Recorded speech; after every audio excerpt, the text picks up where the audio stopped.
বিকাল ৫টার সময় অফিসে বসে থাকা অলোক তার ভালোবাসার ডেথ সার্টিফিকেটে সই করতে যাচ্ছিল।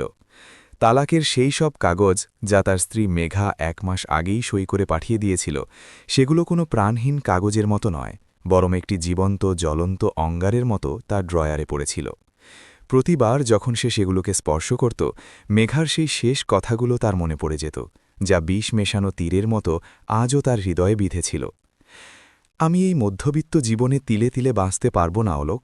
আমার স্বপ্ন তোমার এই ছোট দুনিয়ার চেয়ে অনেক বড়। আমি মডেলিংয়ের জন্য তৈরি হয়েছি, তোমার মায়ের কটু কথা শুনতে এবং ঘরের কাজ করার জন্য নয়। এই কথা বলল সে সেই ঘরের চৌকাঠ পেরিয়ে গেল যেখানে সে একসময় একসাথে বাঁচা মরার শপথ নিয়েছিল। যখন সম্পর্কটাই মরে গেল, তখন এই কাগজে সই করতে আর কিসের ভয়? অলোক নিজেকে শক্ত করে কলম তুলল। ঠিক তখনই তার ফোনের ঘণ্টা বেজে উঠল। স্ক্রিনে মেঘার মায়ের নাম জ্বলজ্বল করছিল। এক মুহূর্তের জন্য সে ভাবল ফোন তুলবে না। যে সম্পর্কই আর নেই, তার সাথে সম্পর্কিত কোনো কিছুরই আর কিসের সম্পর্ক।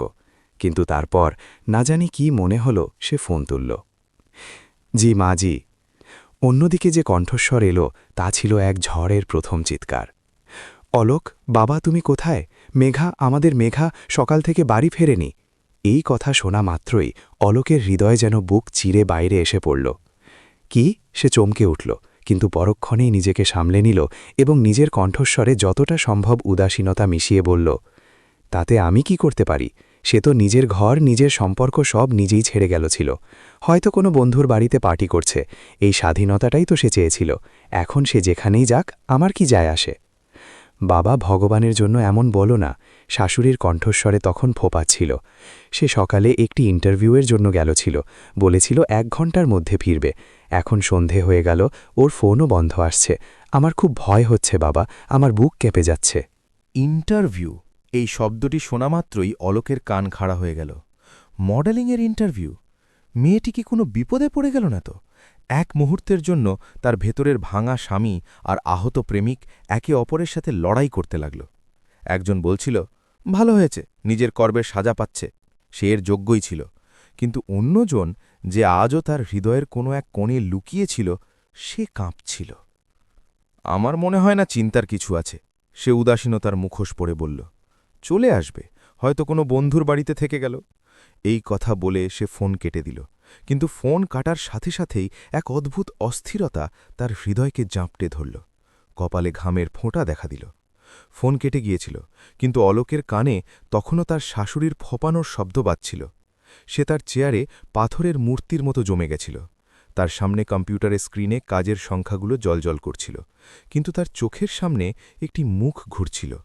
মেঘার মুখ, সেই একই সুন্দর মুখ যা সে ঘণ্টার পর ঘণ্টা ধরে দেখতে পারত, আর সেই মুখই যা এখন তার জীবনের সবচেয়ে বড় যন্ত্রণা হয়ে গেল ছিল। তার চোখের সামনে সেই দিনটি ঘুরে এলো যখন প্রথমবার তালাকের কথা হয়েছিল। মেঘা তার সবচেয়ে সুন্দর পোশাক পরে তৈরি ছিল, সম্ভবত কোনো অডিশনের জন্য। তুমি সত্যি বুঝবে না অলোক, সে আয়নায় নিজেকে দেখতে দেখতে বলেছিল। আমি এই সৌন্দর্য নিয়ে তোমার রান্নাঘরে শেষ হতে চাই না। আমার পাখা আছে, আর আমি উঠতে চাই। আর আমাদের ভালোবাসা মেঘা? অলোক জিজ্ঞেস করলেছিল। তার কণ্ঠস্বরে একটি পরাজিত আশা ছিল। ভালোবাসা পেট ভরে না অলোক, সে উদাসীনভাবে হাসল, আর স্বপ্নও পূরণ করে না। ধাড়াম! অলোক জোরে তার মুঠি টেবিলে মারল। পাশে বসে থাকা সহকর্মী চমকে তার দিকে তাকাল। অলোক তার ভুল বুঝতে পারল, কিন্তু তার ভেতরের ঝড় শান্ত হওয়ার নাম নিচ্ছিল না। তার আমাকে দরকার নেই, সে তার নিজের জীবন যাচ্ছে, আমার চিন্তা করা উচিত না। সে অস্থির হয়ে তার মাকে ফোন করল এবং সব কথা জানাল। আর কি হবে, কোনো ধনীর দুলালের সাথে চলে গেল হবে তার মডেলিংয়ের স্বপ্ন পূরণ করতে। ভালোই হলো, বিপদ কাটল। এখন চুপচাপ সেই তালাকের কাগজে সই কর, আর এই কিস্সা শেষ কর। মায়ের প্রতিটি শব্দ হাতুড়ির মতো অলোকের হৃদয়ে আঘাত করছিল। অদ্ভুত ব্যাপার ছিল, যে কথাগুলো সে নিজে মনে মনে ভাবছিল, সেই কথাগুলোই যখন সে তার মায়ের মুখে শুনল, তখন তার কাছে সেগুলো কটু লাগল। একটি অব্যক্ত জ্বালা, একটি চাপা পড়া ভালোবাসা হঠাৎ মাথা চাড়া দিয়ে উঠল। না মেঘা, এমন নয়। সে জেদি, তার স্বপ্নের পিছনে পাগল, কিন্তু সে নিজেকে বেচতে পারে না। তুমি ফোন রাখো মা, অলোক শান্ত গলায় বলল এবং কল কেটে দিল। সেই এক মুহূর্তে সে সিদ্ধান্ত নিয়ে নিল। তার মস্তিষ্ক আর হৃদয়ের মধ্যেকার যুদ্ধ শেষ হয়ে গেল ছিল, হৃদয় জিতে গেল ছিল। মেঘা তাকে ঘৃণা করুক বা তাকে ছেড়ে চলে গিয়ে থাকুক, কিন্তু সে আজও তার স্ত্রী ছিল, এবং তার সুরক্ষার দায়িত্ব পৃথিবীর চোখে না হলেও তার নিজের চোখে আজও তারই ছিল। সে তার ল্যাপটপ বন্ধ করল, টেবিলে ড্রয়ারে পড়ে থাকা তালাকের কাগজগুলো আবার ভেতরে ঠেলে দিল এবং তার গাড়ির চাবি তুলে অফিস থেকে বেরিয়ে গেল। সে জানত না যে সে কোথায় যাচ্ছে, কি করবে, কিন্তু সে এটা জানত যে সে আর চুপচাপ বসে অপেক্ষা করতে পারবে না। অলোক বাড়ি ফিরে এলো, কিন্তু বাড়ি তাকে কামড়ে খাওয়ার জন্য ছুটে আসছিল। প্রতিটি কোণ, প্রতিটি দেয়াল তাকে সেই ঝগড়ার কথা মনে করাচ্ছিল, যার পরে মেঘা চিরকালের জন্য চলে গিয়েছিল। সে টিভি চালালো, কিন্তু খবরের গোলমাল তার ভেতরের ঝড়কে শান্ত করতে পারছিল না। তার মস্তিষ্ক চিৎকার করে বলছিল, এটা তোমার সমস্যা নয়, সে নিজেই এই পথ বেছে নিয়েছিল, তুমি কেন চিন্তা করছো? সে নিজেকে বোঝানোর হাজার চেষ্টা করল। সে সোফায় বসে চোখ বন্ধ করে শুয়ে পড়ল, কিন্তু বন্ধ চোখের পিছনে সে মেঘার নিষ্পাপ মুখটি দেখতে পেল, সেই মুখ যা তার রাগ আর অহংকারের পিছনে কোথাও লুকিয়ে গিয়েছিল। তার মনে এলো কিভাবে সে ছোট ছোট অন্ধকারকেও ভয় পেত, কিভাবে সে জেদি ছিল কিন্তু একই সাথে খুব সরলও ছিল। কেউ কি তার এই সরলতার সুযোগ নিতে পারত? এই চিন্তা এক বিষাক্ত সাপের মতো তার মনে হামাগুড়ি দিয়ে গেল। ঠিক তখনই ফোন আবার বেজে উঠল, সেই একই নম্বর, মেঘার মায়ের। হ্যাঁ বলুন। তার কণ্ঠস্বরে ক্লান্তি ছিল। বাবা, আমরা পুলিশ স্টেশনে এসেছি, কিন্তু এখানে কেউ কথা শুনতেই রাজি নয়। শাশুড়ি কণ্ঠে ছিল এক পরাজিত হতাশা। আমি আসছি, বলল অলোক ফোন রেখে দিল এবং সাথে সাথেই বেরিয়ে পড়ল। পুলিশ স্টেশনের পরিবেশ ব্যস্ত, উদাসীন এবং কিছুটা হলেও বেপরোয়া ছিল। একজন হাবিলদার পান চিবোতে চিবোতে তাদের দিকে তাকাচ্ছিল। অলোক কাঁপতে থাকা হাতে মেঘার পাসপোর্ট সাইজের ফটো ইন্সপেক্টরের টেবিলের ওপর রাখল। স্যার, এ আমার স্ত্রী মেঘা, গতকাল সকাল থেকে নিখোঁজ। ইন্সপেক্টর ফটোর দিকে একবার তাকালো, তারপর অলোকের দিকে ওপর থেকে নিচ পর্যন্ত দেখল। নাম, বয়স, ঠিকানা বলুন। অলোক সমস্ত তথ্য দিল। স্যার, সে একটা ইন্টারভিউয়ের জন্য গিয়েছিল, কিন্তু আমরা জানি না কোথায়। ইন্সপেক্টর একটি লম্বা নিঃশ্বাস নিল, যেন সেই গল্প দিনে ১০০ বার শোনে। সে তার পাশে বসা হাবিলদারের দিকে তাকালো আর মৃদু হাসল। দেখুন মিস্টার অলোক, ইন্সপেক্টর বলল, আজকালকার মেয়েরা খুব অ্যাডভান্স হয়ে গেছে। হতে পারে কোনো বন্ধুর বাড়িতে থেকে গেল, বা হতে পারে, আপনি বুঝতে পারছেন তো, অন্য কারো সাথে চলে গেল। আজকাল এটা খুব সাধারণ। এই কথা শোনা মাত্রই অলোকের শরীরের রক্ত ফুটতে লাগল। যে পুলিশের মানুষের নিরাপত্তা দেওয়া উচিত, তারা তদন্ত ছাড়াই একটি মেয়ের চরিত্রের উপর কাঁথা ছুটছিল। তাদের সম্পর্ক ভেঙে যাচ্ছিল, এটা সত্যি ছিল। মেঘা তাকে কষ্ট দিয়েছিল, সেটাও সত্যি ছিল। কিন্তু রাস্তায় চলা কোনো লোক বা এই পোশাক পরা কেউ তার সম্মান এভাবে নষ্ট করবে, এটা অলোক সহ্য করতে পারল না। এসব কি কথা বলছেন আপনারা? আমার স্ত্রী এমন নয়, আপনারা তাকে খোঁজার চেষ্টা তো করুন। সে পুলিশ স্টেশনেই চিৎকার করে উঠল। চেষ্টা তো আমরা করব, ইন্সপেক্টর ফাইল বন্ধ করতে করতে বলল, কিন্তু ২৪ ঘন্টার আগে আমরা নিখোঁজ রিপোর্ট লিখতে পারি না, এটা নিয়ম। আপনারা বাড়ি যান এবং অপেক্ষা করুন। 99% ক্ষেত্রে মেয়েরা ১-২ দিনের মধ্যে নিজেরাই ফিরে আসে বা তাদের খবর এসে যায়। ততক্ষণ আমরা অপেক্ষা করতে থাকব আর আপনারা হাত কুটিয়ে বসে থাকবেন। অলোকের কণ্ঠস্বরে রাগ আর অসহায়তার মিশ্র ভাব ছিল। ইন্সপেক্টর তাকে চোখ পাকিয়ে দেখল। আমাদের আইন শেখাবেন না, যান এখান থেকে, আর কাল আসবেন। পুলিশ স্টেশন থেকে বাইরে বেরিয়ে আসার সময় অলোকের মনে হলো যেন কেউ তার বুকের ওপর একটি ভারী পাথর রেখে দিল। যে আইনের ওপর তার ভরসা ছিল, সেটা নিয়মের বইতে বন্দী ছিল। তার স্ত্রীর জীবনের চেয়েও বেশি জরুরি ছিল একটি ২৪ ঘন্টার নিয়ম। বাড়ি ফেরার পথে মেঘার মা হাউ হাউ করে কাঁদতে লাগলেন। আমার বাচ্চা কোথায় আছে, কেমন আছে? অলোক, বাবা, কিছু একটা করো। অলোক তাদের কি উত্তর দেবে? সে তো নিজেই ভেঙে পড়েছিল। এখন লড়াইটা মেঘাকে ফিরে পাওয়ার ছিল না, লড়াইটা এখন তার সম্মানের হয়ে গেছিল। এমন একজন নারীর সম্মান যার নাম আজও আইনত তার নামের সাথে জোড়া ছিল। তার ঘৃণা, তার রাগ, তার অহংকার, সবকিছু সেই পুলিশের লোকের একটি জঘন্য কথার নিচে চাপা পড়ে গেল। তার উপলব্ধি হল যে এই দুনিয়ায় যদি মেঘা কোনো বিপদে পড়ে থাকে, তাহলে পুলিশ বা সমাজ তার সাহায্য করবে না। শুধুমাত্র একজন মানুষই আছে যে তাকে খুঁজবে, কারণ ঘৃণার সত্ত্বেও তার হৃদয়ের কোনো এক কোণে আজও এই সত্যটি বেঁচে ছিল যে মেঘা তার দায়িত্ব। সে সোজা তার শ্বশুরবাড়িতে গেল। আমাকে মেঘার ঘরটা দেখতে হবে, সে দরজায় দাঁড়িয়ে থাকা শ্বশুরকে বলল। তার কণ্ঠস্বরে একটি অদ্ভুত দৃঢ়তা ছিল। পুলিশ কিছু করবে না, সূত্র আমাদেরকেই খুঁজতে হবে। মেঘার কোনো ল্যাপটপ বা ডায়েরি আছে যেখানে সে কিছু লিখত? অলোক সোজাসাপটা জিজ্ঞেস করল। হ্যাঁ, ওই পুরনো টেবিলের ড্রয়ারে তার একটা ল্যাপটপ আছে, শাশুড়িমা বললেন। অলোক কাঁপতে থাকা হাতে ল্যাপটপ খুলল। পাসওয়ার্ড? সে মেঘার জন্মতারিখ দিল, ভুল। নিজের নাম দিল, ভুল। তারপর তার মনে এলো তারা দুজন তাদের প্রথম সাক্ষাতের তারিখকে তাদের গোপন কোড বলত। সে সেই তারিখটি দিল আর ল্যাপটপ খুলে গেল। তার হৃদয়ে জোরে জোরে থুকথুক করছিল। সে ব্রাউজিং হিস্ট্রি, সাম্প্রতিক ফাইল, ইমেল সবকিছু তন্নতন্ন করে খুঁজতে শুরু করল। প্রতিটা ক্লিকের সাথে তার আশা বাড়ত এবং তারপর ভেঙে যেত।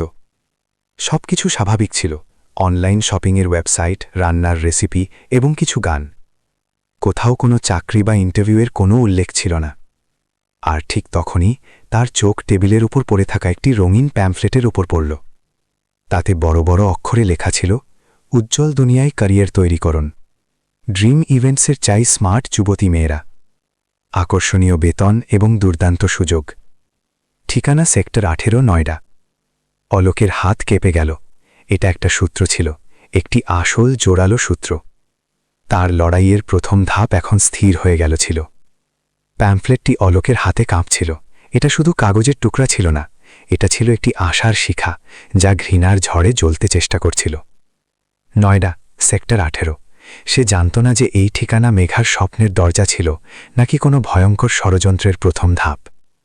সে বাড়ি থেকে বেরোল, তখন মেঘার বাবা বললেন, বাবা, আমিও যাই। অলোক এক মুহূর্তের জন্য তাদের দিকে তাকালো, তারপর শান্ত গলায় বলল, না। যদি সেখানে কিছু গোলমাল থাকে, আমি চাই না আপনারা কোনো বিপদে পড়ুন। আপনারা বাড়িতে থাকুন, কিছু জানতে পারলেই আমি আপনাদের ফোন করব। সেক্টর 18 সেই ঠিকানাটি ছিল একটি পুরনো বাণিজ্যিক ভবনে। লিফটের বদলে সরু সিঁড়ি ছিল। তৃতীয় তলায় একটি ছোট দরজায় বোর্ড লাগানো ছিল, ড্রিম ইভেন্টস। অলোকের হৃদয়ে জোরে ধুকধুক করল। সে গভীরভাবে নিঃশ্বাস নিল এবং দরজায় টোকা দিয়ে ভেতরে তাকাল। অফিসটি ছোট এবং সাধারণ ছিল। একদিকে 2-3টি মেয়ে ভয়ার্তভাবে বসে ছিল। সামনে একটি টেবিলে প্রায় 40 বছর বয়সী একজন মহিলা বসেছিল, চটপটে, আধুনিক, যার মুখে একটি মেকি হাসি লেগেছিল।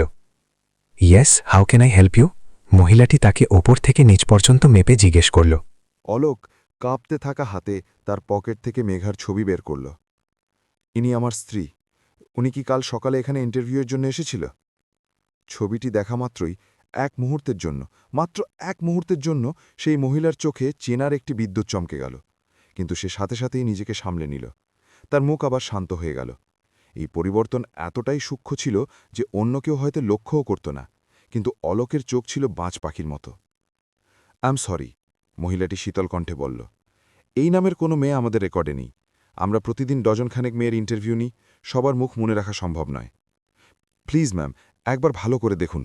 অলোকের কণ্ঠস্বরে এখন একটি আর্জি ছিল। সে আমাকে বলেছিল যে সে ড্রিম ইভেন্টসে ইন্টারভিউ দিতে আসছে। এই দেখুন, এই প্যাম্ফলেটটি সে তার ঘর থেকে পেয়েছি। সে প্যাম্ফলেটের ছবিটি দেখালো। মহিলাটি ছবিটি শুধু একবার দেখল এবং কাজ ঝাঁকাল। এটা আমাদের প্যাম্ফলেট নয়। কেউ আমাদের নাম ভুলভাবে ব্যবহার করছে। আপনার অন্য কোথাও খোঁজ নেওয়া উচিত। আমি পুলিশের কাছে গিয়েছিলাম। অলোকের কণ্ঠস্বর এখন একটু উঁচু হয়ে গেল। তার অসহায়তা এখন রাগে রূপান্তরিত হচ্ছিল। আমার স্ত্রী নিখোঁজ, আর আপনি বলছেন আপনি কিছু জানেন না? দেখুন মিস্টার, মহিলাটির কণ্ঠস্বর এখন কঠোর এবং উদাসীন হয়ে গেল। তার চোখের মেকি হাসি উধাও হয়ে গেল। এটা আমার অফিস, কোনো পুলিশ স্টেশন নয়। যদি আপনার কোনো অভিযোগ থাকে তাহলে সঠিক জায়গায় যান। এখানে আমার এবং এই মেয়েদের সময় নষ্ট করবেন না। সিকিউরিটি! এক মুহূর্তের মধ্যে একজন গার্ড ভেতরে এলো। একে বাইরের রাস্তা দেখিয়ে দিন। গার্ড অলোকের হাত ধরল। সেই অপমানের ঢোক অলোকের ভেতরের সমস্ত জড়তা শেষ করে দিল। যেতে যেতে সে সেই মহিলার চোখে চোখ রেখে বলল, আপনি মিথ্যা বলছেন, আমি জানি, আর আমি সত্যিটা খুঁজে বের করব। তাকে জোর করে সিঁড়ি পর্যন্ত ঠেলে বের করে দেওয়া হলো। সে সেখানেই সিঁড়িতে বসে পড়ল, পরাজিত, অপমানিত, কিন্তু ভেঙে পড়েছিল না। সে জানত যে ভেতরে বসে থাকা সেই মহিলা ধূর্ত। সোজা পথে সে কখনো সত্যি বলবে না। অলোকের উপলব্ধি হল যে এই লড়াই সে একা লড়তে পারবে না। তার এমন কারো দরকার ছিল যে এই অন্ধকার দুনিয়ার রাস্তাগুলো জানে। সে বিল্ডিং থেকে বাইরে বেরোল এবং সামনের চায়ের দোকানে বসে পড়ল। তার মস্তিষ্ক দ্রুত কাজ করছিল। তার কলেজের এক পুরনো বন্ধু বিক্রমের কথা মনে এলো। বিক্রম, যে এখন একজন অনুসন্ধানী সাংবাদিক হয়ে গেছে। সে সবসময় বলতো যে সত্যিটা পুলিশের পোশাক খুঁজে পায় না, সেটা একজন সাংবাদিকের সাহস খুঁজে বের করে। অলোক দ্বিধা নিয়ে বিক্রমকে ফোন লাগাল। বিক্রম, আমি অলোক বলছি। অলোক, বাহ, আজ কেমন করে মনে পড়ল ভাই? আমি তো ভেবেছিলাম তুই আমাকে ভুলেই গিয়েছিস। বিক্রমের কণ্ঠস্বরে সেই পুরনো নিশ্চিন্ততা ছিল। খুব বিপদে আছি, আর তোকে দরকার। অলোকের কণ্ঠস্বরে এত যন্ত্রণা ছিল যে বিক্রমের হাসি এক মুহূর্তে উধাও হয়ে গেল। কি হয়েছে, সব ঠিক আছে তো? অলোক সংক্ষেপে তাকে সব জানাল, মেঘার চলে যাওয়া, তালাক, তার নিখোঁজ হওয়া এবং আজ অফিসে ঘটে যাওয়া ঘটনা। Noida sector 18, dream events. Vikram নামটা দোহরাল। ব্যাস একটু দাঁড়াবালোক, আমি আসছি। আর হ্যাঁ, ওখানেই থাকিস, ওখান থেকে নড়বি না। ফোন কেটে গেল। সেই সামান্য সময়টুকুও অলোকের কাছে একটি শতাব্দীর মতো ছিল। সেই নীরবতায়, সেই একাকিত্বে তার মস্তিষ্ক তাকে সেই দিনগুলোতে টেনে নিয়ে গেল, যখন মেঘা শুধু একটি নাম ছিল না, বরং তার পুরো জগৎ ছিল। তার মনে এলো কলেজের সেই উৎসব, যেখানে সে প্রথম মেঘাকে দেখেছিল। সে মঞ্চে ছিল, পুরো আত্মবিশ্বাসের সাথে কথা বলছিল। তার চোখে একটি উজ্জ্বলতা ছিল, কিছু করে দেখানোর একটি আগুন ছিল। অলোক প্রথম দেখাতেই নিজের হৃদয় হারিয়েছিল। তাদের সাক্ষাৎ বাড়ল। একদিন কফি শপে বসে মেঘা তার হাত অলোকের হাতের উপর রেখে বলেছিল, অলোক, আমি তোমাকে বিয়ে তো করতে চাই, কিন্তু একটা প্রতিশ্রুতি দাও।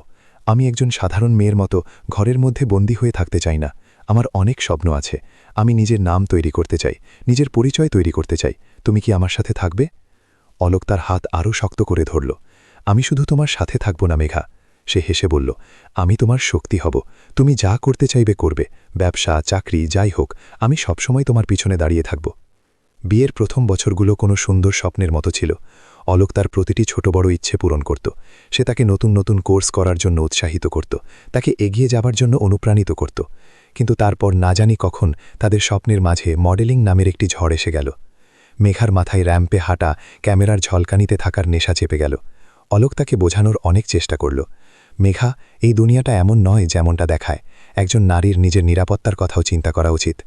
তাহলে তুমি চাও যে আমি ভয় পেয়ে বাড়িতে বসে থাকি? মেঘার কণ্ঠে প্রথমবার তিক্ততা এলো। তুমি অন্য পুরুষদের মতোই অলোক, চাও যে স্ত্রী তোমার পিছনে চলুক, তোমার আগে নয়। অলোক কাঁপতে থাকা হাতে তার পকেট থেকে মেঘার ছবি বের করল। ইনি আমার স্ত্রী। উনি কি কাল সকালে এখানে ইন্টারভিউয়ের জন্য এসেছিল? ছবিটি দেখা মাত্রই মাত্র এক মুহূর্তের জন্য সেই মহিলার চোখে চেনার একটি বিদ্যুৎ চমকে গেল। কিন্তু সে সাথে সাথেই নিজেকে সামলে নিল। তার মুখ আবার শান্ত হয়ে গেল। এই পরিবর্তন এতটাই সূক্ষ্ম ছিল যে অন্য কেউ হয়তো লক্ষ্যও করত না, কিন্তু অলোকের চোখ ছিল বাজ পাখির মতো। আই সরি, মহিলাটি শীতল কণ্ঠে বলল। এই নামের কোনো মেয়ে আমাদের রেকর্ডে নেই। আমরা প্রতিদিন ডজনখানেক মেয়ের ইন্টারভিউ নিই, সবার মুখ মনে রাখা সম্ভব নয়। প্লিজ ম্যাম, একবার ভালো করে দেখুন। অলোকের কণ্ঠস্বরে এখন একটি আর্জি ছিল। সে আমাকে বলেছিল যে সে ড্রিম ইভেন্টসে ইন্টারভিউ দিতে আসছে। এই দেখুন, এই প্যাম্পলেটটি সে তার ঘর থেকে পেয়েছি। সে প্যাম্পলেটের ছবিটি দেখালো। মহিলাটি ছবিটি শুধু একবার দেখল এবং কাজ ঝাঁকাল। এটা আমাদের প্যাম্পলেট নয়। কেউ আমাদের নাম ভুলভাবে ব্যবহার করছে। আপনার অন্য কোথাও খোঁজ নেওয়া উচিত। আমি পুলিশের কাছে গিয়েছিলাম। অলোকের কণ্ঠস্বর এখন একটু উঁচু হয়ে গেল। তার অসহায়তা এখন রাগে রূপান্তরিত হচ্ছিল। আমার স্ত্রী নিখোঁজ, আর আপনি বলছেন আপনি কিছু জানেন না? দেখুন মিস্টার, মহিলাটির কণ্ঠস্বর এখন কঠোর এবং উদাসীন হয়ে গেল। তার চোখের মেকি হাসি উধাও হয়ে গেল। এটা আমার অফিস, কোনো পুলিশ স্টেশন নয়। যদি আপনার কোনো অভিযোগ থাকে তাহলে সঠিক জায়গায় যান। এখানে আমার এবং এই মেয়েদের সময় নষ্ট করবেন না। সিকিউরিটি! এক মুহূর্তের মধ্যে একজন গার্ড ভেতরে এলো। একে বাইরের রাস্তা দেখিয়ে দিন। গার্ড অলোকের হাত ধরল। সেই অপমানের ঢোক অলোকের ভেতরের সমস্ত জড়তা শেষ করে দিল। যেতে যেতে সে সেই মহিলার চোখে চোখ রেখে বলল, আপনি মিথ্যা বলছেন, আমি জানি, আর আমি সত্যিটা খুঁজে বের করব। তাকে জোর করে সিঁড়ি পর্যন্ত ঠেলে বের করে দেওয়া হলো। সে সেখানেই সিঁড়িতে বসে পড়ল, পরাজিত, অপমানিত, কিন্তু ভেঙে পড়েছিল না। সে জানত যে ভেতরে বসে থাকা সেই মহিলা ধূর্ত। সোজা পথে সে কখনো সত্যি বলবে না। অলোকের উপলব্ধি হল যে এই লড়াই সে একা লড়তে পারবে না। তার এমন কারো দরকার ছিল যে এই অন্ধকার দুনিয়ার রাস্তাগুলো জানে। সে বিল্ডিং থেকে বাইরে বেরোল এবং সামনের চায়ের দোকানে বসে পড়ল। তার মস্তিষ্ক দ্রুত কাজ করছিল। তার কলেজের এক পুরনো বন্ধু বিক্রমের কথা মনে এলো। বিক্রম, যে এখন একজন অনুসন্ধানী সাংবাদিক হয়ে গেছে। সে সবসময় বলতো যে সত্যিটা পুলিশের পোশাক খুঁজে পায় না, সেটা একজন সাংবাদিকের সাহস খুঁজে বের করে। হয়ে গেছে ভাইয়া, সে হাঁপাতে হাঁপাতে বলল। ম্যাডাম কারোর সাথে ফোনে কথা বলার জন্য উঠেছিল, আমি সেটি দিয়েছি। কিন্তু কিন্তু ওরা খুব বিপজ্জনক। ওরা মেয়েদের সাথে খুব খারাপ খারাপ কথা বলছিল। এই কথা বলল, সে না থেমে চায়ের দোকানের দিকে দৌড়ে গেল। এখন অপেক্ষার দ্বিতীয় পর্ব শুরু হল। বিক্রম তার ল্যাপটপকে ক্যামেরার রিসিভারের সাথে যোগ করল। স্ক্রিনে আবছা ছবি দেখা গেল এবং তারপর ড্রিম ইভেন্টসের অফিসের ভেতরে দৃশ্য স্পষ্ট হয়ে গেল। ক্যামেরা সঠিক জায়গায় লাগানো ছিল। তারা দুজন শিকারীর মতো ল্যাপটপে স্ক্রিনে চোখ রেখেছিল। অফিসে সবকিছু স্বাভাবিক লাগছিল। আরও কিছু মেয়ে ইন্টারভিউর জন্য এলো এবং গেল। সেই মহিলা, যার নাম তারা পরে জানল, ম্যাডাম রোশনি ছিল। সে সবার সাথেই সেই মেকি হাসি নিয়ে কথা বলছিল। অলোকের মনে হতে লাগল যে হয়তো আজও কিছুই হাতে আসবে না। কিন্তু সন্ধ্যা নামতেই শেষ মেয়েটি অফিস থেকে বেরিয়ে যাওয়ার সাথে সাথেই আসল খেলা শুরু হলো। ম্যাডাম রোশনি ভেতর থেকে দরজা বন্ধ করল। তারপর সে কাউকে ফোন করল। কেউ নেই, চলে এসো। 10 মিনিট পর দুজন মোটা, শক্তিশালী, বিপজ্জনক দেখতে লোক অফিসে ঢুকল।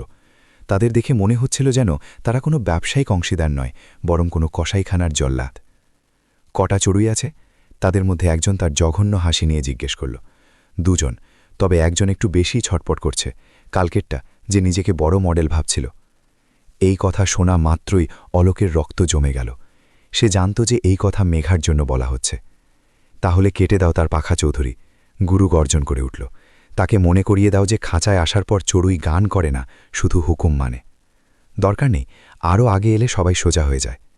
তাদের কথা, তাদের হাসি সেই ছোট ঘরে প্রতিধ্বনিত হচ্ছিল, আর এখানে গাড়িতে বসে থাকা অলোকের বুকে একটি জ্বলন্ত শুলের মতো বিচ্ছিল। সে তার মুঠি জোরে চাপল। বিক্রম তার কাঁধে হাত রাখল। শান্ত থাকো অলোক, শান্ত থাকো। এই রাগ আমাদের দুর্বল করবে। দেখো, আমরা সেটা পেয়ে গেছি যার জন্য আমরা অপেক্ষা করছিলাম। এই রেকর্ডিং এই শকুনদের তাদের পরিণতিতে পৌঁছে দেবে। শুধু এখন এটা জানা দরকার যে এরা তাদের কোথায় নিয়ে যায়। গাড়িটি একটি অন্ধকার গলিতে দাঁড়িয়েছিল এবং ল্যাপটপের স্ক্রিন বন্ধ হয়ে গিয়েছিল, কিন্তু চৌধুরীর সেই জঘন্য কথাগুলো অলোকের কানে গলে যাওয়া লাভার মতো ফুটছিল। কেটে দাও তার পাখা। অলোকের চোখ থেকে জল শুকিয়ে গিয়েছিল। তার জায়গায় এখন একটি ঠান্ডা, বিপজ্জনক নীরবতা জায়গা করে নিয়েছিল। তার শরীর কাঁপছিল। আমি আবার সেই অফিসে যাব, অলোক একটি শান্ত, প্রাণঘাতী গলায় বলল। বিক্রম সাথে সাথেই গাড়ি চালু করল এবং তাকে সেই গলি থেকে বাইরে বের করে আনল। পাগল হয়ে গেলে নাকি অলোক? এই রাগ তোমাকে মরিয়ে দেবে, আর মেঘাকেও আমরা চিরকালের জন্য হারিয়ে ফেলব। আমি তোমাকে আগেই বলেছিলাম, এই লড়াই শক্তি দিয়ে নয়, বুদ্ধি দিয়ে লড়া হবে। তাহলে আমি কি করব বিক্রম? অলোক চিৎকার করে উঠল, আর বহু বছর পর তার কণ্ঠে অসহায়তার একটি বন্যা ভেঙে পড়ল। আমি কি এখানে বসে অপেক্ষা করব যে ওরা আমার মেঘার সাথে কি ব্যবহার করছে? আরে সে শুধু উড়তে চেয়েছিল, আর আমিই ছিলাম যে তাকে বারবার বলতাম যে আকাশে অনেক বিপদ আছে। হয়তো যদি আমি তাকে বোঝার চেষ্টা করতাম, তাহলে আজ সে এই খাঁচায় থাকত না। এই প্রথমবার ছিল যখন অলোক তার ঘৃণার নিচে চাপা করা নিজের ভুলটি অনুভব করল। এই অপরাধ বোধ তার রাগের চেয়েও বেশি কষ্টদায়ক ছিল। বিক্রম একটি নির্জন জায়গায় গাড়ি থামাল। এখন আমার কথা মনোযোগ দিয়ে শোনো। আমাদের সেই আস্তানার ঠিকানা খুঁজে বের করতে হবে, বিক্রম বলল। কোথায় তারা মেঘাকে রেখেছে? অলোক একটি শান্ত, প্রাণঘাতী গলায় বলল। আমি জানি, বিক্রম বলল, কিন্তু কিভাবে? রৌশনীর মতো ধূর্ত মহিলা কখনো কোনো সূত্র ছেড়ে যাবে না। তাকে অনুসরণ করা বিপজ্জনক হতে পারে। বিক্রম এক মুহূর্ত ভাবল। তার সাংবাদিক সুলভ অভিজ্ঞ চোখ চারদিকে পর্যবেক্ষণ করছিল। অলোক, প্রতিটি বড় গোপন তথ্যের সবচেয়ে দুর্বল কড়ি হল সেই ছোট ছোট মানুষেরা, যারা সবকিছু দেখে কিন্তু নীরব থাকে। এই বিল্ডিংয়ের চারপাশের দোকানদার, চাওয়ালা, পানওয়ালা, মুদিখানার দোকানদার, এরাই এই এলাকার জীবন্ত সিসিটিভি ফুটেজ। অলোকের কাছে এই কথাটি যুক্তিযুক্ত মনে হল। এটা এমন একটি কৌশল ছিল যেখানে বিপদ কম এবং তথ্য পাওয়ার সম্ভাবনা বেশি ছিল।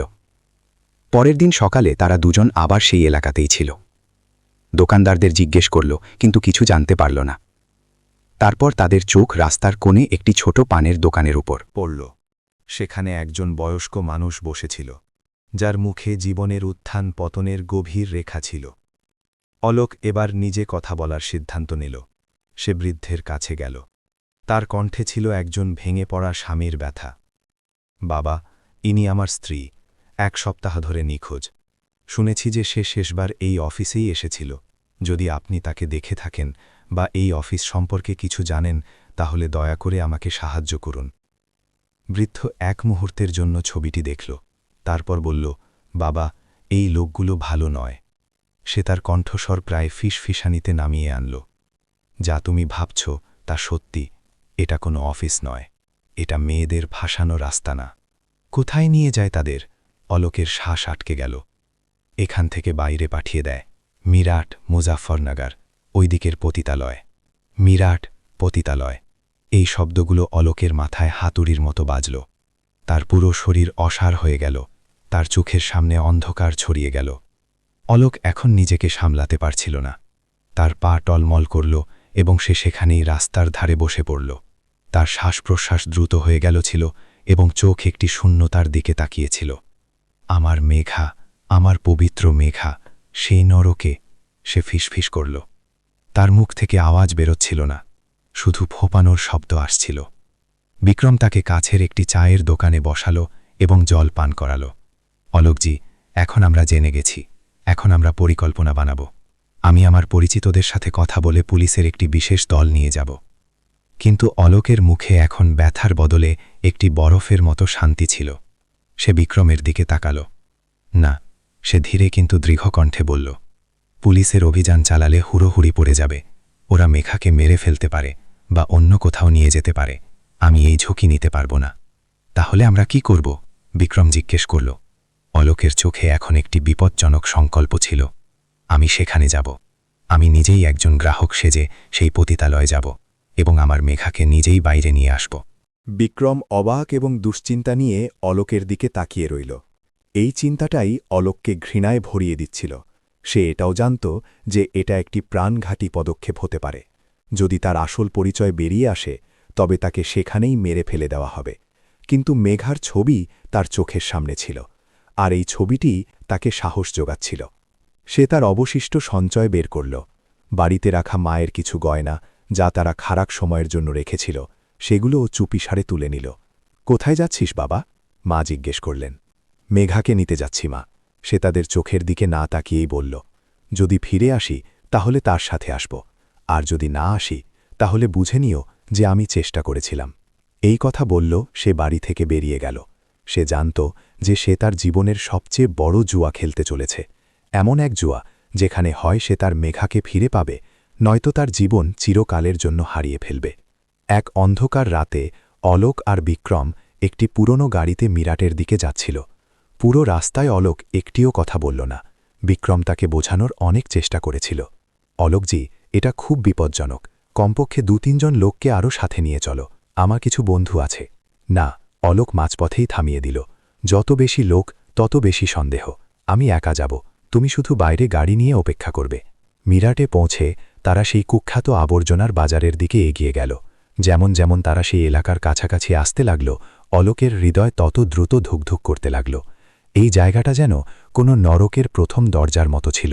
সরু নোংরা গলি, ভাঙা রাস্তা এবং বাতাসে মদ, সিগারেট ও সস্তা আতরের একটি দম বন্ধ করা গন্ধ।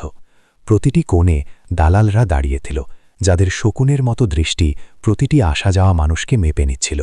বিক্রম গলির বাইরে গাড়ি থামাল।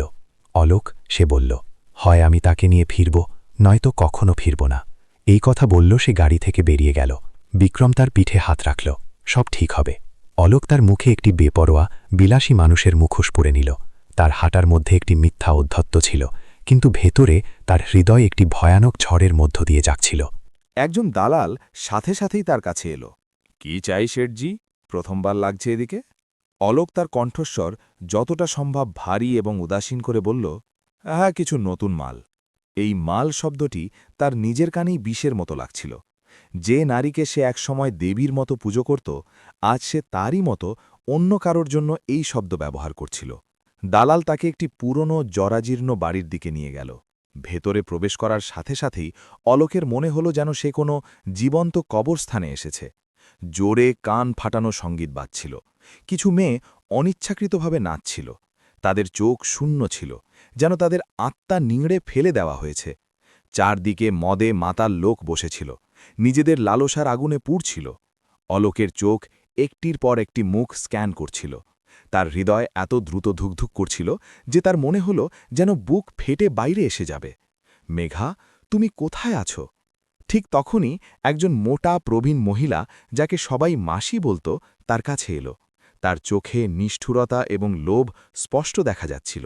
নতুন গ্রাহক লাগছে, সে কর্কশ কণ্ঠে জিজ্ঞেস করল। বসুন, জান্নাতের সফর করাচ্ছি তোমাকে। অলোকের রক্ত ফুঁসে উঠল, কিন্তু সে চুপ থাকল। মাসি হাততালি দিল এবং ৩-৪টি মেয়েকে তার সামনে এনে দাঁড় করাল। তাদের বয়স ১৮ থেকে ২৫ বছরের মধ্যে হবে, কিন্তু তাদের চোখ একেবারেই শূন্য ছিল।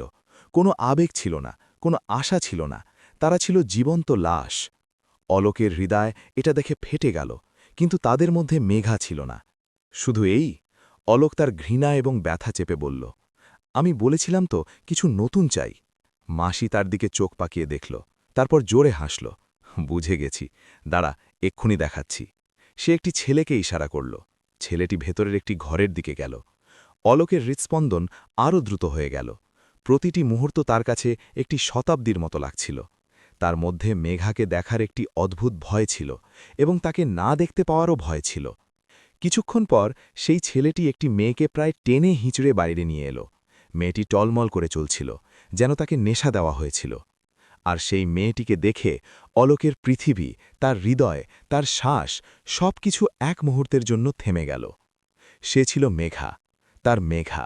তার মুখ ফ্যাকাশে হয়ে গিয়েছিল, চোখ ভেতরের দিকে ডুবে গিয়েছিল, যেন মাসের পর মাস ঘুমায়নি। তার শরীরে ছিল একটি ঝলমলে সস্তা ঘাগরা চলি, যা তার শরীরকে ঢাকার চেয়ে বেশি উন্মুক্ত করছিল। তার হাতে, গলায় যেখানে চোখ যেত সেখানে আঘাতের নীল কালো দাগ স্পষ্ট দেখা যাচ্ছিল। অলোকের মনে হলো যেন কেউ তার বুকে ফুটন্ত লাভা ঢেলে দিয়েছে। তার ইচ্ছে হলো যে সে চিৎকার করে দুনিয়াকে বলুক যে এ তার স্ত্রী, তার সম্মান, আর সেই সব পিশাচদের নিজের হাতে মেরে ফেলুক যারা তার এই অবস্থা করেছিল। কিন্তু সে তার হৃদয়ে পাথর রেখে দিল। তার ভেতরে ওঠা ঝড়কে সে পান করে নিল। একটিও ভুল পদক্ষেপ আর সব শেষ হয়ে যেত। একটিও চোখের জল আর তার মুখোশ খুলে যেত। যদি তাকে মেঘাকে বাঁচাতে হতো তবে তাকে শান্ত থাকতে হবে। মেঘা তার শূন্য দৃষ্টিতে তার দিকে তাকালো, কিন্তু হয়তো নেশা, ব্যথা বা গভীর হতাশার কারণে সে তাকে চিনতে পারল না। অথবা হয়তো সে এই নরকে তার স্বামীকে দেখার কল্পনাও করতে পারছিল না। তার কাছে হয়তো অলোকের পৃথিবী এখন একটি ভুলে যাওয়া স্বপ্নের মতো ছিল। এটার কত নেবে? অলোক তার কাঁপতে থাকা কণ্ঠস্বরকে সামলে জিজ্ঞেস করল। তার নিজের কণ্ঠস্বর তার কাছে অন্য কারো লাগছিল। মাসি একটি বড় অঙ্কের কথা বলল। অলোক এক মুহূর্তের জন্য দরকষাকষি করল না। সে তার পকেট থেকে টাকা বের করে টেবিলের উপর রেখে দিল। মাসির চোখে লোভের ঝলক এলো। বাহ লালা, তুই তো বড় দিলদার, যা নিয়ে যা, রাত ভর তোর হলো। এবং তারপর সে মেঘাকে ধাক্কা দিয়ে বলল, যা বাবুর সাথে যা, আর দেখিস বাবুর কোনো অভিযোগ যেন না থাকে। মেঘা কোনো যন্ত্রের মতো কোনো ভাব ছাড়াই উঠল এবং একটি ছোট দমবন্ধ করা ঘরের দিকে হেঁটে গেল। অলোক কোনো লাশের মতো তার পিছন পিছন চলল। তারা যেই ঘরের ভেতরে ঢুকল এবং দরজা বন্ধ হল, অলোক আর সহ্য করতে পারল না। সে টলমল পায়ে মেঘাকে ধরল। মেঘা! তার কণ্ঠস্বর একটি সিসকারিতে রূপান্তরিত হল, যা মাসের পর মাস ধরে তার বুকে চাপা ছিল। এই আওয়াজ, এই পরিচিত আওয়াজ শোনা মাত্রই মেঘা যেন কোনো গভীর ঘুম থেকে জেগে উঠল। সে তার শূন্য চোখে অলোকের মুখের দিকে তাকাল। প্রথমে তার চোখে অবিশ্বাস এলো, তারপর চেনার একটি হালকা ঝলক, এবং তারপর লজ্জা, যন্ত্রণা আর অপমানের এমন একটি বন্যা এলো যা সে থামাতে পারল না। সে কিছু বলতে পারল না। তার ঠোঁট কাঁপছিল, কিন্তু কোনো শব্দ বেরোল না। সে শুধু মেঝেতে পড়ে গেল এবং একটি পশুর মতো হাউ হাউ করে তার পুরো শক্তি দিয়ে কাঁদতে লাগল। তার চিৎকারে মাসের পর মাসের ব্যথা, প্রতি রাতের অপমান এবং ভেঙে যাওয়া স্বপ্নের কোলাহল ছিল। অলোকও তার পাশে মেঝেতে বসে পড়ল এবং তাকে নিজের বাহুতে জড়িয়ে ধরল। ব্যাস মেঘা, ব্যাস, আমি এসে গেছি। আমি তোমাকে এখান থেকে নিয়ে যেতে এসেছি। সে মেঘার মুখের ওপর হাত রেখে বলল, চুপ হয়ে যাও, প্লিজ চুপ হয়ে যাও। আমাদের এখান থেকে বের হতে হবে, কেউ শুনে নেবে। বের হতে হবে? কিভাবে? মেঘা তার ভাঙা, ভয় পাওয়া গলায় জিজ্ঞেস করল। তার চোখে এখন আশা নয়, বরং একটি গভীর ভয় ছিল। এই লোকগুলো জানোয়ার অলোক, এরা তোমাকে মেরে ফেলবে। তুমি এখান থেকে চলে যাও, প্লিজ চলে যাও। আমি তোমাকে ছেড়ে কোথাও যাব না, অলোক তার চোখের দিকে তাকিয়ে বলল। তার কণ্ঠে এমন একটি জেদ ছিল যা মেঘাকেও চমকে দিল। আমি একটা প্ল্যান করেছি, তোমাকে শুধু আমার সাথে থাকতে হবে। ঘরের কোণে একটি ছোট জানালা ছিল, যা সম্ভবত পিছনের কোনো নোংরা নির্জন গলিতে খুলত। এই জানালা, এটাই আমাদের রাস্তা, অলোক ফিসফিস করে বলল। ঠিক সেই সময়, যেমনটা বিক্রম আর অলোক পরিকল্পনা করেছিল, বাইরে পিছনের গলিতে জোরে জোরে পটকার আওয়াজ শুরু হলো। একের পর এক রকেট আর তুবড়ি ফাটার জোরালো শব্দে পুরো এলাকা কেঁপে উঠল। অলোক জানত যে তার কাছে শুধুমাত্র কয়েক মিনিট আছে। সে ঘরের পুরনো ভারী টেবিলটি তার পুরো শক্তি দিয়ে টেনে জানালার নিচে রাখল। তারপর সে তার জুতোর মধ্যে লুকিয়ে রাখা একটি ছোট লোহার রড বের করল। এই রডটি সে বিশেষভাবে এই কাজের জন্যই এনেছিল। বাইরে বিক্রম আরেকটি বড় রকেট ছাড়ল, ধাড়াম। এই বিস্ফোরণের শব্দে অলোক রডটি দিয়ে জানালার পচা কাঠের জালিতে জোরে আঘাত করল। খটাস! কাঠ ভেঙে গেল, কিন্তু পটকার আওয়াজ এত জোরালো ছিল যে কেউ কিছু শুনতে পারল না। দিওয়ালির দিনগুলোতে তো এমন বিস্ফোরণ লেগেই থাকত। এখন রাস্তা পরিষ্কার ছিল। মেঘা, তোমাকে প্রথমে নিচে নামতে হবে, সে বলল। ভয় পেও না, আমি তোমাকে ধরব। জানালা খুব বেশি উঁচু ছিল না, প্রায় প্রথম তলার মতো, কিন্তু মেঘার শরীর আর সাহস দুটোই জবাব দিয়েছিল। সে ভয়ে কাঁপছিল। মেঘা তার অবশিষ্ট সাহস একত্র করল। অলোক প্রথমে তাকে জানালা থেকে নিচে নামতে সাহায্য করল। মেঘার পা নিচে নোংরা গলিতে পড়ার সাথে সাথেই অলোকও দ্রুত ঝাঁপিয়ে পড়ল। গলিতে অন্ধকার আর দুর্গন্ধ ছিল। তারা দুজন একে অপরের হাত ধরে দৌড়াতে লাগল। কিছুটা দূরে গলির মোড়ে একটি পুরনো গাড়ি দাঁড়িয়েছিল, স্টার্ট করা ছিল। বিক্রম দরজা খুলে তাদের জন্যেই অপেক্ষা করছিল। তারা দুজন দ্রুত গাড়িতে উঠল। চল, তাড়াতাড়ি চল, অলোক চিৎকার করল। কারো কিছু জানার আগেই গাড়ির চাকা ঘুরল এবং সেটা অন্ধকার ভেদ করে সেই নরক থেকে দূরে বেরিয়ে গেল। সেই রাতে তারা একটি গেস্ট হাউসে থাকল। বিক্রম আলাদা ঘরে ছিল। ঘরের চার দেওয়ালের মধ্যে শুধুমাত্র দুজন লোক ছিল। একজন সে, যার শরীরে অসংখ্য ক্ষত ছিল, এবং অন্যজন সে, যার আত্মায় ততটাই গভীর ক্ষত ছিল। অলোক খুব সাবধানে মেঘাকে বিছানায় শোয়াল। সে প্রথমবার আলোতে তাকে ঠিকমতো দেখল। তার গালে আঙুলের বেগুনি দাগ ছিল, ঠোঁট ফাটা এবং ফোলা ছিল, কবজিতে দড়ির গভীর ক্ষত ছিল। অলোক জল এবং তোয়ালে নিল এবং খুব ধীরে ধীরে মেঘার ক্ষতগুলো পরিষ্কার করতে লাগল। প্রতিবার যখন ভেজা কাপড় তার ত্বককে স্পর্শ করত, মেঘার পুরো শরীর কেঁপে উঠত। সে চোখ বন্ধ করছিল, যেন অন্য কোনো আঘাতের জন্যে নিজেকে তৈরি করছিল। ব্যথা হচ্ছে? অলোক খুব আস্তে জিজ্ঞেস করল। মেঘা কোনো জবাব দিল না, শুধু তার শূন্য দৃষ্টিতে ছাদের দিকে তাকিয়ে রইল। সেই রাতে অলোক বিছানার পাশে মেঝেতে বসে পড়ল। সে শুধু তাকে দেখতে লাগল। সকালের প্রথম আলোর সাথে অলোক বাইরে থেকে চা এবং কিছু খাবার নিয়ে এলো। মেঘা বিছানার এক কোণে গুটিয়ে বসেছিল। মেঘা, কিছু খেয়ে নাও। অলোক প্লেটটি তার দিকে বাড়িয়ে দিল। মেঘার দৃষ্টি অলোকের সাথে মিলল, যেগুলোতে একটি গভীর, অসহনীয় অপরাধ বোধ ছিল। তুমি কেন এলে অলোক? সে জিজ্ঞেস করল, এবং প্রতিটি শব্দের সাথে তার চোখে জল ভরে এলো। আমি তোমাকে ছেড়েছিলাম। আমি তোমার ভালোবাসাকে ঠুকরেছিলাম। আমি তোমার সাথে সেই সব কিছু করেছিলাম যা একজন স্ত্রীর কখনো করা উচিত নয়। আমি তালাকের কাগজে সই করে পাঠিয়ে দিয়েছিলাম। আমি তোমার ছোট দুনিয়াকে দম বন্ধ কর বলেছিলাম। তোমার ভালোবাসাকে পিছিয়ে পড়া বলেছিলাম। আমি তোমাকে ঘৃণা করতাম। তবুও তুমি নিজের জীবন বাজি রেখে আমাকে সেই নরক থেকে কেন বের করে আনলে? এই কথা জিজ্ঞেস করতে করতে তার গলা ধরে এলো। অলোক প্লেটটি একপাশে রাখল। তার নিজের চোখও সজল হয়ে গিয়েছিল। সে তার একেবারে পাশে এসে বসল। তুমি জানো মেঘা, যখন তুমি আমাকে ছেড়েছিলে তখন আমার মনে হয়েছিল যে আমার দুনিয়া শেষ হয়ে গেল। আমি তোমাকে ঘৃণা করতে শুরু করেছিলাম। প্রতিদিন ভাবতাম যে যদি তুমি কখনো আমার জীবনে না আসতে। তালাকের সেই কাগজগুলোতে সই করার জন্য আমি কতবার কলম তুলেছিলাম তুমি জানো না। কিন্তু প্রতিবারই আমার হাত কেঁপে যেত, কারণ ঘৃণার গভীরে আমার হৃদয়ের কোনো এক কোণে একটি সত্যি চাপা ছিল। সে একটি গভীর নিঃশ্বাস নিল। সেই সত্যিটা ছিল যে আমি তোমাকে ভালোবেসেছিলাম মেঘা, সত্যিকারের ভালোবাসা। আর সত্যিকারের ভালোবাসা শর্তের উপর হয় না। সে এটা দেখে না যে সামনের মানুষটি তোমার সাথে আছে কি নেই। সে এটা জিজ্ঞেস করে না যে তুমি তার জন্য কি করেছ।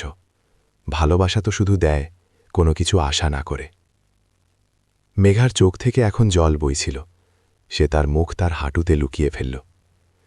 যখন আমি জানতে পারলাম যে তুমি কি পরিস্থিতিতে আছো মেঘা, সেদিন আমার মনে হলো যে আমি নিজেই মরে যাব। সে তার চোখ থেকে গড়িয়ে পড়া জল মুছল।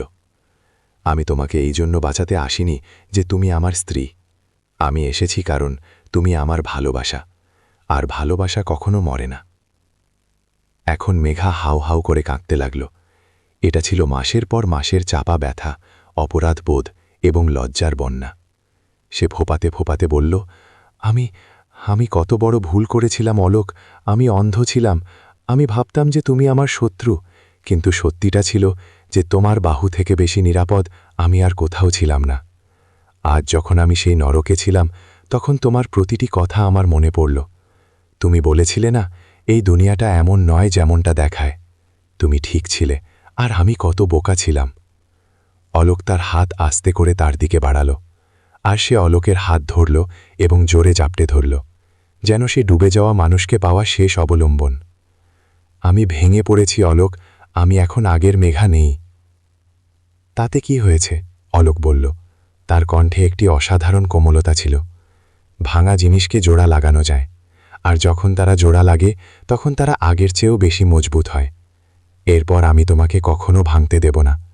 এখন তুমি আমার বাহুর ঘেরের মধ্যে সবসময় সুরক্ষিত থাকবে, আমি প্রতিশ্রুতি দিচ্ছি। যদি তুমি চাও। মেঘা হাউ হাউ করে কাঁদতে লাগল। কিন্তু আমি এখন তোমার যোগ্য নই। অলোক তার ঠোঁটে হাত রাখল।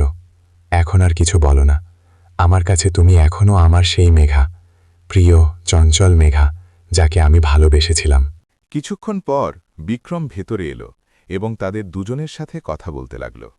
মেঘা এমন সব খুলাসা করল যা শুনে বিক্রম আর অলোকের হৃদয় কেঁপে উঠল। তারপর বিক্রম বলল, মেঘাজি, আমি জানি এটা খুব কঠিন, কিন্তু আপনি কি আপনার গল্প দুনিয়াকে জানাবেন? আমি প্রতিশ্রুতি দিচ্ছি, আপনার মিক ঝাপসা থাকবে, আপনার কণ্ঠস্বর পাল্টে দেওয়া হবে। কেউ আপনাকে চিনতে পারবে না, কিন্তু আপনার গল্প, সেটা সেই হাজারো মেয়েকে বাঁচাতে পারে যারা আজও এই জালে ফাঁসতে পারে। অলোক মেঘার দিকে তাকাল। অলোক তার হাত ধরে বলল, এই সিদ্ধান্ত তোমার মেঘা, আমি তোমার সাথে আছি। মেঘা সাহস একত্র করল। সে হ্যাঁ সূচক মাথা নাড়ল। একটি বন্ধ ঘরে ক্যামেরার সামনে শুধু একটি ঝাপসা ছায়া ছিল, এবং সেই ছায়ার পিছন থেকে একটি পরিবর্তিত কিন্তু ব্যথায় ভরা কণ্ঠস্বর আসছিল। মেঘা তার সাথে ঘটে যাওয়া প্রতিটি জুলুম, প্রতিটি অপমান, প্রতিটি ব্যথা বর্ণনা করল। তার কণ্ঠে এত সত্যি ছিল যে শ্রোতার হৃদয় কেঁপে উঠল। পরের কয়েকদিনে বিক্রম তার সাংবাদিকতার পুরো শক্তি ঢেলে দিল।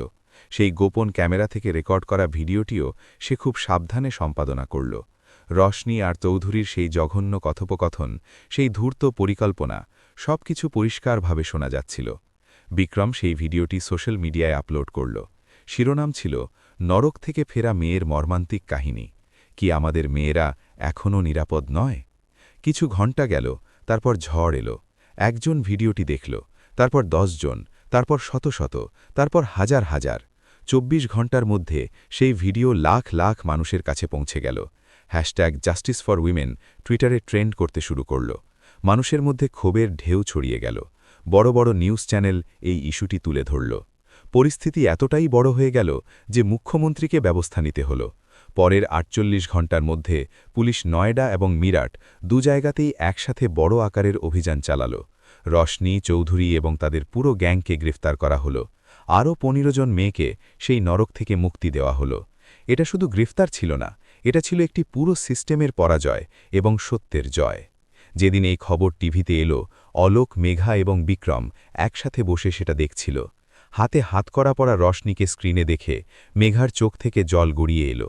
কিন্তু আজ এইগুলো অসহায়তার অশ্রু ছিল না, এইগুলো ছিল ন্যায় বিচারের, স্বস্তির এবং একটি নতুন শুরুর অশ্রু। এরপর অলোক মেঘাকে তার বাপের বাড়িতে নিয়ে গেল। মেঘার বাবা মা দরজায় দাঁড়িয়েছিল। তারা তাদের মেয়েকে দেখেই তাকে বুকে জড়িয়ে ধরল। মা, বাবা আর মেয়ে তিনজন একে অপরের সাথে লেগে হাউ হাউ করে কাঁদতে লাগল। আমার বাচ্চা, তুই ফিরে এলি, মা কাঁদছিলেন। অলোক একপাশে দাঁড়িয়ে এসব দেখছিল, তার চোখও সজল ছিল। ঠিক তখনই আরেকটি গাড়ি এসে থামল। তা থেকে অলোকের মা সুমিত্রা দেবী নামলেন। অলোক অবাক হয়ে গেল। সে কখনো ভাবেনি যে মা এখানে আসবেন। সুমিত্রা দেবী প্রায় দৌড়াতে দৌড়াতে মেঘার কাছে এলেন এবং তাকে শক্ত করে বুকে জড়িয়ে ধরলেন। মেঘার শরীর এক মুহূর্তের জন্য কেঁপে উঠল। ইনিই সেই শাশুড়ি যাকে সে নিজের শত্রু ভাবত, যাকে নিজের দমবন্ধ করা জীবনের কারণ মেনে নিয়ে সে তার শ্বশুরবাড়ি, তার পরিবার সবকিছু ছেড়ে চলে গিয়েছিল। তার শাশুড়ি তাকে এভাবে বুকে জড়াচ্ছিলেন যেন কোনো মা তার হারানো বাচ্চাকে জড়ায়। যখন আমি জানতে পারলাম যে তোকে কি কি সহ্য করতে হয়েছে, আমার হৃদয় ভেঙে গেল। এমন দুঃখ যেন কোনো শত্রুকেও না দেখতে হয়। তুই খুব সাহসী মেঘা। মেঘার সাথে সাথেই সুমিত্রা দেবীর পা ধরল। মা, তার মুখ থেকে শুধু একটি শব্দ বের হল, কিন্তু তাতে হাজারো ক্ষমা ছিল। ভুল আমার ছিল, আমি অন্ধ ছিলাম, আমি না বোঝা ছিলাম, আমি সোনাকে পাথর ভেবে ছুঁড়ে ফেলেছিলাম। সুমিত্রা দেবী তাকে উঠিয়ে আবার বুকে জড়ালেন। আর নয়, এখন আর কেউ পিছনে তাকাবে না। শেষ ভালো যার, সব ভালো তার। পরের দিন সকালে অলোক চুপচাপ ড্রয়ার থেকে সেই তালাকের কাগজগুলো বের করে আনল এবং মেঘার হাতে ধরিয়ে দিল। তারা দুজন একে অপরের চোখের দিকে তাকালো। এখন আর কোনো শব্দের প্রয়োজন ছিল না। এক মুহূর্তও না ভেবে তারা দুজন মিলে সেই কাগজগুলো টুকরো টুকরো করে দিল। সেগুলো শুধু কাগজের টুকরো ছিল না, সেগুলো ছিল সেই মর্মান্তিক অতীতের ছাই, যা তারা বাতাসে উড়িয়ে দিয়ে চিরকালের জন্য মুক্ত হল।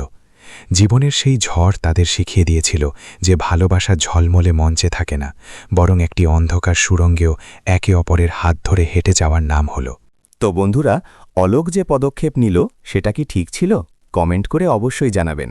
আর এটাও জানাবেন যে আপনারা আমাদের গল্পগুলো ভারতের কোন শহর থেকে শুনছেন। গল্পটি ভালো লাগলে ভিডিওটি লাইক এবং শেয়ার অবশ্যই করুন। ধন্যবাদ।